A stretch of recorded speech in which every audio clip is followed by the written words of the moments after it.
तकलीफ़ होती है। मैं देखता हूँ कि फ़ील्ड मार्शल सैयद आसिम मुनीर किस तरह उनकी आंखों में आंसू होते हैं जब उनके यानी बच्चों से मिलते हैं जो शहीद होते हैं, उनके वालिदैन से मिलते हैं और उनके घर वालों से मिलते हैं। तो ये मैं समझता हूँ कि वो हम फीलिंग को एक्सप्रेस भी नहीं कर सकते कि वो क्या फीलिंग होती है। तो यही वजह थी और वो वाकई तैयार थे, एक रात वाली बात ही थी। ज़्यादा इंटरेक्शन रहा, ख़ुसूसन जनाब मौलाना फजलुर रहमान हमारे लिए नहायत काबिल एहतराम है। और देखिए हर पार्टी की अपनी अपनी सोच है, अपना अपना एक उनकी डायरेक्शन है। इसमें कोई शक नहीं कि जो पेशावर में जो बच्चों का वाक़या हुआ था APS स्कूल वाला, वो आज तक लोगों के दिलों पे उसका बहुत बड़ा गहरा ज़ख्म है। और उसके बाद जो नेशनल एक्शन प्लान बना उसमें तमाम जमातों की मौजूदगी थी। मियाँ मोहम्मद नवाज शरीफ साहब प्राइम मिनिस्टर थे और उसमें मौलाना साहब की जमात ने और तमाम जमातों ने, उसमें इवन PTI की लीडरशिप भी मौजूद थी और उन्होंने एक प्लान बनाया। लेकिन उसमें कुछ हिस्सा जो है उस प्लान का बहुत मामूली, वो उस पर अमल दरामद नहीं हो सका और वो मदारस वाला हिस्सा है। तो अगर हम उसको रिफॉर्म कर लें, उनके ज़ाहिर है कि एक अच्छा काम कर रहे हैं, बच्चों को दीनी तालीम दे रहे हैं, उनको तैयार कर रहे हैं। मैंने तो नंबर भी बता दिया है कि उन दिनों में मुझे कोई याद था कोई 37-38,000, अभी लेटेस्ट नंबर जो मुझे मिला वो 1.5 लाख है। तो ये नहीं है कि मदरसों में कोई पाबंदी है, मदरसे बन नहीं सकते। तो इस वक्त माशाल्लाह उस के लिहाज से करीबन 450% इजाफा हो चुका है। दूसरा जो उन्होंने फरमाया कि पाकिस्तान को चाहिए कि वो तो एक रात में सबक पाकिस्तान सिखा सकता है, ये बिल्कुल सही फरमाया इन्होंने। और फ्रैंकली मैं बेसिकली रिकन्सिलिएशन में बिलीव करता हूँ और जैसे मैंने कहा एक मुसलमान होने के नाते, एक हमारा हमसाया मुल्क के, फिर हमारा हमसाया मुल्क के होने के नाते, तो ये तमाम चीज़ें जो हैं ये इसको सामने मद्देनज़र रख के जो हमने ये 11, 12 और 14, 15 अक्टूबर की 2 रातें जो थी, ये बहुत ही ज़्यादा दूसरी तरफ से यानी उनकी तमाम UN चार्टर की ख़िलाफ़ वर्जी थी, हमारी अंडरस्टैंडिंग की ख़िलाफ़ वर्जी थी और मैं समझता हूँ कि किसी भी हवाले से वो जायज़ नहीं था। और जूँ ही दोहा में यानी रेगुलर दोहा के जो वज़ीर ख़ारजा थे मेरे साथ रब्ते में थे और उनकी यही रिक्वेस्ट थी कि प्लीज़ आप बड़े हैं, आपका मुल्क बड़ा है, अल्लाह ने आपको हर चीज़ अता की है, तो आप उस तरह ना रिएक्ट करें। और ये वाकई एक रात वाली बात ही थी। मुझे पता है कि मैंने अपनी जो हमारे स्टेक होल्डर्स हैं, जो हमारे बहादुर फ़ौज पाकिस्तान है, जो हमारी कमांड है, वो कितने गुस्से में थी। क्योंकि देखिए सबसे ज़्यादा आप हम दुआ भी कर लेते हैं, हम जनाजे भी उठा लेते हैं, लेकिन जिस अदारे के जनाजे उठाए जाते हैं उनको सबसे ज़्यादा तकलीफ़ होती है। मैं देखता हूँ कि फ़ील्ड मार्शल सैयद आसिम मुनीर किस तरह उनकी आंखों में आंसू होते हैं जब उनके यानी बच्चों से मिलते हैं जो शहीद होते हैं, उनके वालिदैन से मिलते हैं और उनके घर वालों से मिलते हैं। तो ये मैं समझता हूँ कि वो हम फीलिंग को एक्सप्रेस भी नहीं कर सकते कि वो क्या फीलिंग होती है। तो यही वजह थी और वो वाकई तैयार थे, एक रात वाली बात ही थी। लेकिन एक फिर वही कि अल्लाह ताला इसमें हमें उनको तौफीक दे कि वो अपनी ज़िम्मेदारी अदा करें। ये हमें बताना कि जी आप आएँ, आके देखें कि हमने कितने 100 लोग जो है TTP के पकड़ के कैद में रखे हुए हैं, कितने लोग हमने किए होंगे, लेकिन मामला ख़त्म होना चाहिए ना, प्रॉब्लम बंद होनी चाहिए, वो नहीं हुई। और फिर मैंने अपना जो लीडरशिप है उनको मैंने ये इंसिस्ट किया और गुजारिश की कि आप अपना जो रिएक्शन, जो कि हमारा राइट है UN चार्टर में आर्टिकल 51 के तहत, उसको आप इन्वोक ना करें आज रात। कल चूँकि मुज़ाकरात होने जा रहे हैं, जो दोहा में शुरू हुए थे उसको होने दें, कोई बात नहीं। अगर खुदा न खास्ता वो अल्लाह न करे वक्त आएगा, ज़रूरत पड़ेगी तो आपके पास हर वक्त ताकत है कि वो आप कर सकते हैं। आप एक रात में बहुत कुछ कर सकते हैं और वो इंडिया को जो एक मिसाल है वो सारी दुनिया ने देख ली।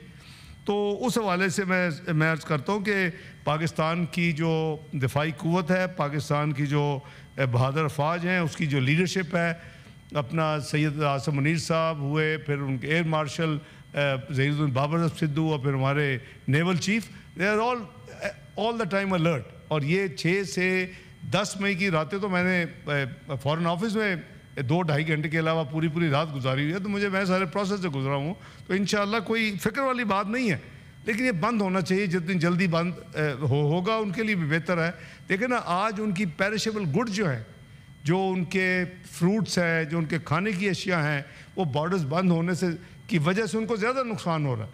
लेकिन फिर वो कुछ करे ना, उसके लिए कुछ करे। हमने तो जो कुछ वादे किए थे किए। मुझे वज़ीर-ए-आज़म खुद ने, जब मैं जुलाई में गया तो उन्होंने कहा जी कि आपने जो कुछ कहा जाके किया, ये हमारे लिए बहुत ही तसल्ली की बात है, इत्मीनान की बात। और उसका नतीजे में हमने जो 2.5 साल से लगे हुए थे कि उज़्बेकिस्तान और पाकिस्तान रेलवे लिंक के ज़रिए प्लान हो जाए, रेलवे लिंक से रब्ता हमारा हो जाए अफ़गानिस्तान के ज़रिए, वो उस दिन उसका नतीजा था कि फ़ैसला हो गया। जहाँ तक कुछ नुमान वज़ीर साहब चले गए हैं, उन्होंने ये बात सही है कि ये 35-40 साल का खुमियाजा भुगत रहे हैं, ये बात सही है, ये वन ऑफ नहीं है। लेकिन जब भी हम उसको ठीक करते हैं, फिर वो जो रिवर्स नहीं होना चाहिए। मेरी जो एम्फेसिस था कि ठीक है, वो 35-40 साल से शुरू हुआ है और ये करते करते करते हम यहाँ पहुँचे हैं। यहाँ ना ड्रग कल्चर था, ना यहाँ क्लाशनकॉफ कल्चर था, ना यहाँ जो हम देख रहे हैं जो प्रॉब्लम्स वो थी। लेकिन ये सारी की सारी जो कोल्ड वॉर है और जो हम हिस्सा बन गए कि जब वो एक थ्रेट हुआ कि या आप हमारे साथ है या आप फिर हमारे साथ नहीं है, फिर हम आपको स्टोन एज में ले जाएंगे, वो हमने सबको सब चीज़ों का मालूम है। तो वो मैं यानी उनकी असूली बात पे इत्तेफाक करता हूँ। लेकिन जो मेजर रिवर्सल हुई है, यानी सेटलमेंट और चीज़ों को कंट्रोल में लाने के बाद 2017-18 के बाद, वो हमारी वही मिस्टेक है जिसका मैंने अर्ज़ किया है कि हमने अपने आप को टोटल फ्री कर दिया मेंटली। हमने बॉर्डर खोल दिए, जो लोग भागे हुए थे ज़रब-ए-अज़ब रद्दुल फसाद के बाद, उनको आने दिया हज़ारों की तादाद में, हार्डन क्रिमिनल्स को छोड़ दिया, और वो आज हम उसका खुमियाजा भुगत रहे हैं। बहरहाल इट्स नेवर टू लेट। हम कोशिश कर रहे हैं, पाकिस्तान हुकूमत की, आर्म्ड फोर्सेस की, प्राइम मिनिस्टर की, फील्ड मार्शल की, एयर चीफ की, नेवल चीफ, सब की एक रिजॉल्व है कि हमने इस मेहनत को इस मुल्क से ख़त्म करना है। अगर ये नहीं करेंगे तो फिर देखिए, आज आप न्यूक्लियर कुव्वत भी हैं जनाब चेयरमैन, आज आप एक मिसाइली कुव्वत भी हैं अल्हम्दुलिल्लाह। क्या मिसिंग है? मिसिंग है आपकी इकनॉमिक सॉवरेनिटी, आपकी इंडिपेंडेंस, आपकी मुआशी तरक्की, आपकी मुआशी यानी स्ट्रेंथ, वो मिसिंग है। जिस दिन वो आगे, मैं हमेशा कहता हूँ कि जो रोल पाकिस्तान को असल मिलना चाहिए दुनिया की कम्युनिटी ऑफ नेशंस में, अल्लाह ताला ने बहुत इज़्ज़त दी है पाकिस्तान को पिछले कई महीनों में, और अल्लाह ताला इसमें मज़ीद इस्तकामत और हमें बरकत दें। लेकिन हमें मुआशी तौर के ऊपर अपने पाँव पे खड़ा होने के लिए जो मेहनत करनी है, उसके लिए मैं समझता हूँ कि बहुत ही हमारी ज़रूरत है। उसके ऊपर भरपूर काम हो रहा है। बिल्कुल कुमार साहब ने सही कहा कि इंडिया जो है उसकी कोशिश होती है कि जी पाकिस्तान अफ़गानिस्तान में तनाव रहे, ये लड़ाई रहे। बिल्कुल ठीक कह रहे हैं, उनकी असेसमेंट है, उनका एनालिसिस है, और मैं उसको फ्रैंकली समझता हूँ कि वो काफ़ी हद तक प्रैक्टिकल है कि जी वो अपनी जो हमसे जो खिफ़त हुई, वो एक प्रॉक्सी वॉर जिसे कहते हैं, वो उसको इनकरेज करते होंगे, बिल्कुल करते होंगे। लेकिन हमने तो क्रेडिबल एविडेंस भी दिया है, इंटरनेशनल अदारों में भी दिया है कि हमारे पास तो सबूत है कि जाफर एक्सप्रेस जो हुई, उसमें वहाँ जो लोग मौजूद थे, जो कल्प्रेट थे, जिन्होंने सब कुछ किया, जो हाईजैकर थे, उनके व्हाट्सएप के लिंकेजेस थे, जो कि बाया इंडिया के ज़रिए कनेक्टिविटी थी और इंस्ट्रक्शंस ली जा रही थी। तो ये है, लेकिन हमें ज़ाहिर है कि अपने तमाम मसाइल को ख़ुद ही हल करना है। कुमार साहब शायद चले गए हैं कि आप अपना मेहरबानी करके 5 साल बच्ची की तफसील भेजने कल मेरे दफ्तर, तो मैं चीफ मिनिस्टर सिंध से बात करता हूँ, उनकी एडमिनिस्ट्रेशन है, पूरी कोशिश करेंगे। बच्ची चाहे हिंदू हो मुसलमान हो, बच्ची बच्ची है, और ये हमारा फ़र्ज़ है कि हम एक अगर इंडिविजुअल भी हो तो उसके लिए पूरी कोशिश करें, क्योंकि ये हमारी तालीमात है। कुरान हकीम कहता है कि एक इंसानियत का कत्ल पूरी इंसानियत का कत्ल है, एक इंसान का कत्ल पूरी ह्यूमैनिटी का कत्ल है, और एक इंसान का बचाना जो है वो पूरी इंसानियत का बचाना। इतनी बड़ी हमें तालीम दी गई है। तो आप मुझे भेजें, मैं अपनी मेरी पूरी इंशाल्लाह उसमें कोशिश मैं करूँगा। सैफुल्लाह अब्रो साहब ने कुछ चीज़ें की हैं, मैंने वो पॉइंट्स लिख लिए हैं। एक सिर्फ क्लैरिफिकेशन है अपना सैफ साहब के, वो जो मैंने जो पार्लियामेंट में जो जिक्र किया था, देखें मैं बिलीव करता हूँ कि जो सच बात है उसको रिकॉर्ड पे आना चाहिए, उसमें कोई मनूवर नहीं होना चाहिए। और ये मैं कल भी जहाँ मीटिंग में गया था वहाँ भी मैंने कहा, हमें 20 पॉइंट मिले थे, हमने 20 पॉइंट्स में अपनी इम्प्रूवमेंट आर्ट फॉरेन मिनिस्टर्स ने मिल के कई राउंड्स में की, उसको डिस्क्रीट रखा कि ये अंडरस्टैंडिंग थी न्यूयॉर्क में कि कोई भी मुल्क इसको लीक नहीं करेगा। और जो फाइनल हुआ उसमें 100% हमारी वो वर्डिंग को कुछ चीज़ों में नहीं है। तो मैंने वो कहा, मुझे कुछ थोड़ा सा कहीं से गिले भी आए कि जी आपने ये क्या कर दिया। मैंने कहा जी मैं सच बताऊंगा, मैं उस पर कोई टेम्परिंग करने का कभी भी सोच भी नहीं सकता। तो वो आपने सही नोट किया, मस्ट कॉम्प्लीमेंट यू कि प्रॉब्ली 8 मुल्कों में से मैं वाहिद यानी पाकिस्तान का नुमाइंदा हूँ जिसने उसको फ्लैग कर दिया है। और इंशाअल्लाह हमें सच बात करनी चाहिए। बाकी अल्लाह ताला ने जो हमें देनी है कामयाबी और इज़्ज़त, वो अल्लाह ताला के हाथ में है। अपना सैफ साहब ने ये भी फरमाया नोबेल पीस प्राइज़ का, मैं वो भी क्लैरिफाई कर दूं, शायद पहली दफ़ा हाउस में बात हो रही है।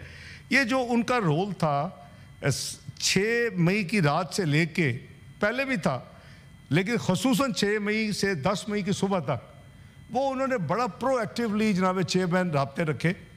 उसमें यूके ने भी बहुत, अभी वो डेविड लेमी जो फॉरेन मेरे काउंटर पार्ट थे, अभी वो इस वक्त डिप्टी प्राइम मिनिस्टर और जस्टिस मिनिस्ट्री उनको मिल गई है, लेकिन उस वक्त वो थे डेविड लेमी, पाकिस्तान भी आए, उन्होंने बहुत रब्ता रखा। उसके अलावा सऊदी अरेबिया ने बहुत रब्ता रखा, उसमें कतर ने बहुत रब्ता रखा। और मोर और लेस मैं कहूँगा कि जिन ममालिक ने हमारे साथ प्रोएक्टिवली, मैंने करीबन 6 मई की रात तक 29 दफ़ा कॉल की मुख्तलिफ कैपिटल्स में और पाकिस्तान की पोजीशन एक्सप्लेन की कि हमने इनको कहा कि इंटरनेशनल इन्वेस्टिगेशन करवा ले, हम तैयार हैं। प्राइम मिनिस्टर ने काकूल में अपनी पब्लिक स्पीच में वहाँ ख़िताब किया चीफ गेस्ट के तौर पे, लेकिन वो हमारे अगर हाथ साफ ना होते तो हम कभी भी ऑफ़र नहीं करते, और उन्होंने उसको एक्सेप्ट नहीं किया। पहले राउंड में मैंने सबको ये बावर करवाया कि ये एक पॉलिटिकल एक गिमिक है और ये 5 अगस्त 2019 तरह का पुलवामा जैसा गिमिक ना हो कि उस वक़्त इन्होंने अपना एक नैरेटिव बना लिया दुनिया में, उसके बाद कैपिटल जो दुनिया में दारुल खिलाफत थे उनको कन्विंस कर लिया, और फिर उसका आनन फानन जो असल जो उसका ऑब्जेक्टिव था कि कश्मीर को हड़प करने का ऐलान कर दिया, आइन से निकाल दिया आर्टिकल 370 और कह दिया कि जी ये यूनियन टेरिटरी के ये हिस्सा है जम्मू एंड कश्मीर। तो बात ये है कि